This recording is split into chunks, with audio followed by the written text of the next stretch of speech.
Hey everybody, it's Paul, and today we're standing inside the library on the third floor of the castle. Yeah, you saw quite a few books when we showed you around William Gillette's study downstairs, but we have even more right behind me. Total collection was about 1,182 books. Most of them belong to William Gillette. Some of the books in the collection belong to his father, others belong to his friend Osaki, who we'll talk about a little bit later.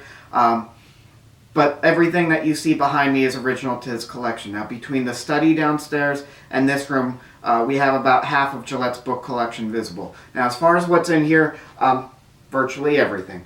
William Gillette had very eclectic reading interests, so there's a lot of fiction that may still be recognizable today, but also a lot of it that's not. There's also a lot of nonfiction. He read a lot of practical subjects, so you'll see anything in here from history to philosophy and religion, a lot of science, geography, things of that nature.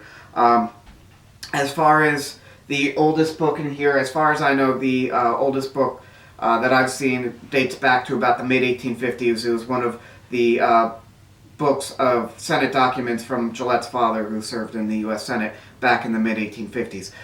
But yeah, we have quite a bit of variety over here. And then if you look over in this corner, we have a book that we've singled out for very good reason. So this is called The Astounding Crime on Torrington Road, and it was written by, it's written by William Gillette. So he wrote a novel back in 1927. It wasn't for any reason other than he felt like it. He thought it would be fun to write a mystery novel, so he did. Now, a lot of people see the Torrington Road in there, and they think of Torrington, Connecticut. It's actually set in Massachusetts. As far as how it did, it's not like it's anything you'd have seen win the Pulitzer Prize.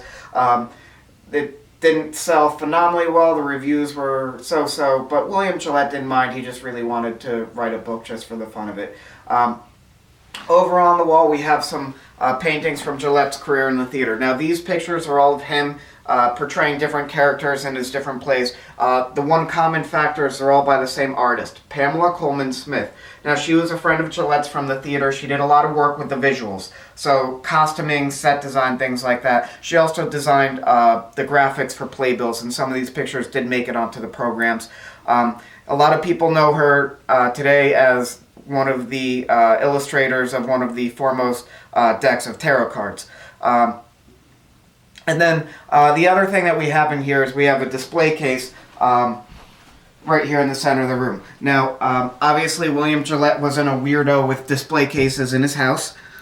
He was a bit of a weirdo, but he didn't actually have display cases in his house. What we have in these cases would be a lot of his personal letters. So William Gillette was a prolific letter writer. As you've probably seen throughout the tours of the castle, he had quite the personality, and he showed that personality to everyone. So we have everything here from a letter he wrote to Joe Hooker. You may remember down on the second floor we showed you the room that his cousin Joe stayed in. Here's a letter to Joe and his wife explaining the daily business of the castle.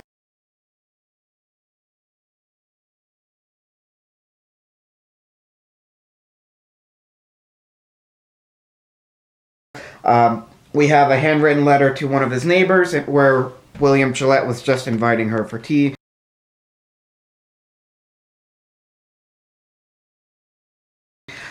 We have a lovely typed letter on Plaza Stationery. That letter was actually written to his electricians. William Gillette realized that the electricians were sort of cheating him a little bit, and he wanted to let them know that they were ripping him off. We have a letter to another neighbor just sending her Christmas wishes.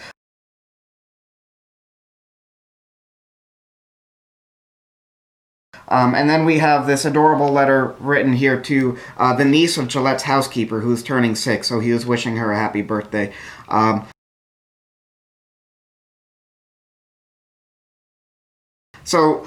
They're extremely hilarious letters if you do take the time to read through them. And you can get a really good idea as far as who William Gillette was, not just to the famous people he knew, but to anyone who was in his circle. As I showed you, he wrote like that to basically everyone.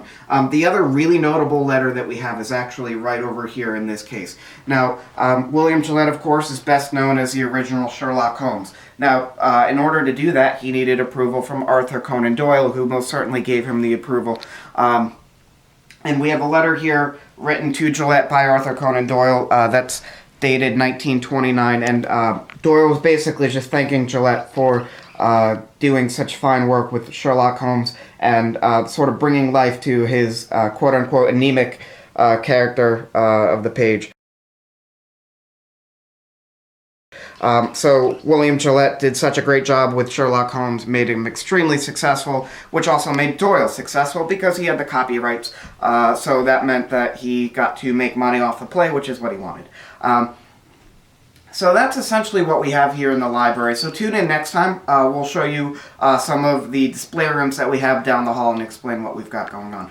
So make sure that you keep on liking our videos, make sure that you post any comments, questions you may have, and definitely make sure you keep sharing these with all your friends and family. So keep it tuned. We'll see you guys next time. Bye.